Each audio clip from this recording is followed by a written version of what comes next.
One small thing. Can you introduce me as Joker? Guys welcome back. Joker 2 next week release కాబోతుంది. So ఇది ఒక best time Joker 1 quick recap కోసం. So here is the video. ఇది ఒక stand alone cinema. దీనికి ముందు వచ్చిన Batman movies అయినా డీసీ మూవీస్ తోటి సంబంధం లేదు. దీంట్లో మనకి మెయిన్ ప్లాట్ వచ్చేసి ఆర్థర్ ఫ్లెక్కి ఒక సూడో బోల్బార్ అనే డిజీజ్ ఉంటుంది. అదేంటంటే he keeps getting into this fit of laughter, uncontrollable laughter. నవ్వుతూనే ఉంటాడు కొన్ని ఆక్వర్డ్ సిచ్యువేషన్స్లో ఆర్ దానిలో చాలా ఇష్యూస్ ఫేస్ అవుతూ ఉంటాడు. So that's how the movie starts. దీంట్లో ఆర్థర్ ఒక క్లౌన్ లాగా యాక్ట్ చేస్తూ ఉంటాడు. ఆయన వాళ్ళ మదర్ నాకు చిన్నప్పటి నుంచి కూడా నువ్వు పుట్టిందే ప్రజలు నవ్విపించడానికి అని ఒక డిల్యూషన్లో క్రియేట్ చేయడం వల్ల ఈ ప్రపంచాన్ని నవ్విపియాలి, సంతోషపెట్టాలి, అది నా వల్ల అవుతుంది అని ఒక నమ్మకంతో ఉంటూ ఉంటాడు. దట్స్ వై అందుకనే ఒక జోకర్ లాగా క్లౌన్ లాగా రెడీ అయ్యి అందరిని నవ్విపించడానికి ట్రై చేస్తూ ఉంటాడు. ఒక చిన్న గిగ్ స్టార్ట్ చేస్తాడు. ఒక మార్కెటింగ్ గిగ్, ఒక షాప్ ముందు వాళ్ళ బ్యానర్ని ప్రమోట్ చేయడానికి ట్రై చేస్తున్నప్పుడు కొంతమంది టీనేజర్స్ వచ్చి ఆయనను కొట్టి ఆ బోర్డు గుంజుకొని వెళ్ళిపోతారు. కానీ హిస్ బాస్ డజంట్ అగ్రీ. ఎవరు ఎందుకు వచ్చి నీ దగ్గర ఆ బోర్డు దొంగతనం చేస్తారు, నీ పే చెక్ ని తీసేసుకోవడం అంటే చాలా ఫ్రస్ట్రేట్ అవుతాడు. అప్పుడే బిగ్గెస్ట్ టర్నింగ్ పాయింట్ మనకి రోలాండ్ అనే ఒక తోటి క్లౌన్ ఆయనకి ఒక గన్ ఇచ్చి నీ సేఫ్టీకి ఇస్తున్నా, నెక్స్ట్ ఎవరైనా టీనేజ్ ఇట్లానే నేను ఏమైనా డిస్టర్బ్ చేస్తే మాత్రం యూజ్ ఇట్ అని ఆ గన్ ఆయన దగ్గర ఉంటుంది, పెట్టుకుంటాడు. He goes to a children's hospital. పిల్లలకి ఒక క్లౌన్ యాక్ట్ చూపెట్టి నవ్విద్దామని అలా డాన్స్ చేస్తున్నప్పుడు మంచిగా వెళ్తూ ఉంటుంది. That time that personal gun అదైతే పెట్టుకుంటారో ఆ స్లిప్ అయి కింద పడుతుంది. ఆయన జాబ్ నుంచి ఫైర్ చేస్తారు. ఒక ఫ్రస్ట్రేషన్ లో సబ్వేలో వెళ్తుంటే ఒక ముగ్గురు ఒక ఉమెన్ హరాస్ చేయడానికి ట్రై చేస్తుంటే అడ్డుకోవడానికి ట్రై చేస్తాడు. Then he starts getting to this uncontrollable laugh again. అది చూసి వాళ్ళని బులీ చేసి కొట్టడానికి ట్రై చేస్తారు. Then he takes out it guns and shoots them and he feels like a free person అని చాలా నచ్చుతుంది. ప్యారలల్గా మనకి ఈయన ఒక నేబర్ ఒక ఆమె ఉంటుంది, సోఫియా అని, హూ లైక్స్ దిస్ గాయ్. ఆయనతో ఒక రిలేషన్షిప్లో ఉంటుంది. ప్రపంచం మొత్తంలో వాళ్ళ మదర్ తర్వాత ఈమెను ఆయనకు అంత లవ్ చూపిస్తుంది. ఆమెకు ఒక డాటర్ కూడా ఉంటుంది. The both go out, spend some time, fall in love అనేది చూపిస్తారు. మనకి బిగ్గెస్ట్ ట్విస్ట్ వచ్చేసి ఆమె యాక్చువల్లీ ఉంటుంది but she's not interest in this guy. ఆమెను వీడికి దూరం చూసి ఇన్ఫెక్షన్ ఫీల్ అయ్యి తిరుగుతున్నాను డిల్యూషనల్ బతుకుతూ ఉంటాడు. ఇలా మదర్ సిక్ అయి హాస్పిటల్ తీసుకెళ్తే she blabbers that Thomas Wayne నీ ఫాదర్ అని. అందుకే లెటర్స్ రాస్తూ ఉంటుంది థామస్ వెయిన్కి. So he decides to go and talk to the guy. అప్పుడే మనకి ఫస్ట్ టైం బ్రూస్ వెయిన్ చిన్నప్పటి ఫ్యూచర్ బ్యాట్మెన్ని మనకి చూపిస్తారు. ఆల్ఫ్రెడ్ పెనీవర్త్ని చూపిస్తారు. ఈయనని వెళ్ళిపోని చెప్పడం. తర్వాత tries to contact Thomas Wayne. ఒక ప్లే అవుతుంటే వెళ్ళి బాత్రూంలో కార్నర్ చేసి tries to talk to him saying నువ్వే నా ఫాదర్, మా మదర్ వెయిట్ చేస్తుందని. Then he clears it up.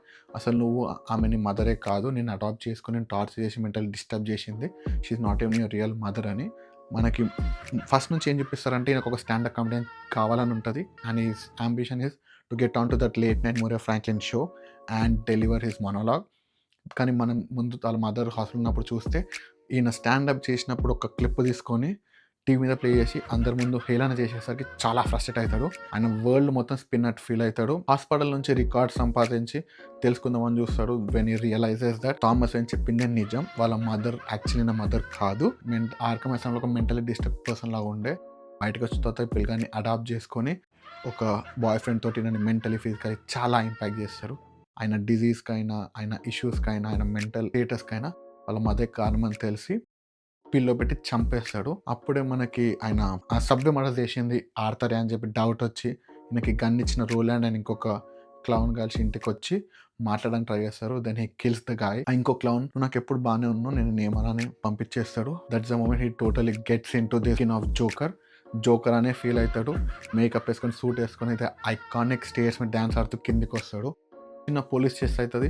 కానీ అప్పటికే సిటీ మొత్తం ఒక జోకర్ యాంటీ రిచ్ మూమెంట్లా తెలియకుండా నేను ఒక మెయిన్ పార్ట్ అయిపోయి నన్ను చూస్తూ అందరూ రయట్స్ చేస్తుంటే ఎస్కేప్ అవుతాడు. Then he goes on to Murray Franklin's show.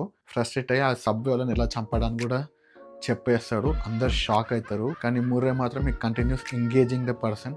You have a problem with Thomas Wayne. Yes, I do. Arthur ఇంకొక జోక్ చెప్తా అని చెప్పి ముర్రేని పాయింట్ బ్లాక్ లైఫ్. అప్పుడే పోలీసులు వచ్చి ఈయన పట్టుకొని తీసుకెళ్తుంటారు. Then he gets into an accident. ఆ రైట్స్ వల్లనే అదే సిచ్యువేషన్లో ఈ జోకర్ని అడ్డంగా పెట్టుకొని సపోర్టర్స్ లాగా ఫీల్ అయ్యి కొంతమంది పోయి రిచ్ పీపుల్ అని థామస్ అండ్ మార్తా వెయిన్ మీద అటాక్ చేస్తారు, killing them and taking her pearls chain in front of Bruce Wayne. So ఇండైరెక్ట్గా బ్రూస్ వెయిన్ బ్యాట్మెన్ కావడానికి ఈ జోకర్ ఇండైరెక్ట్ కారణం అని చెప్పి మనకు లింక్ చేస్తారు, which was very beautiful. So అలా మన మూవీ ఎండ్ అవుతుంది. ఇప్పుడు సార్ట్ ఆఫ్ ద కార్ ఐకానిక్గా నించొని లెట్ టు స్మైల్ పెట్టుకున్న షార్ట్ మనకి ఎండ్ అవుతుంది. Then we know that he's been taken into Arkham prison and asylum లాస్ట్కి. సెకండ్ పార్ట్ రాబోతుంది. యాక్చువల్లీ ఐమాక్స్ స్పెషల్ స్క్రీనింగ్ ఇప్పుడు అయింది. దీంట్లో Lady Gaga is playing Harley Quinn and Joaquin Phoenix returning as Joker. Movie అయితే చాలా divide talk వచ్చింది. నా feelings ఏంటి, నాకు ఎలా అనిపించింది అండ్ నా రివ్యూ మాత్రం I put it in couple of days. నిన్ననే మూవీ చూసా కాబట్టి I need some time to gather my thoughts and it will come out soon. So stay tune and thank you for watching this video. Good night. And always remember, that's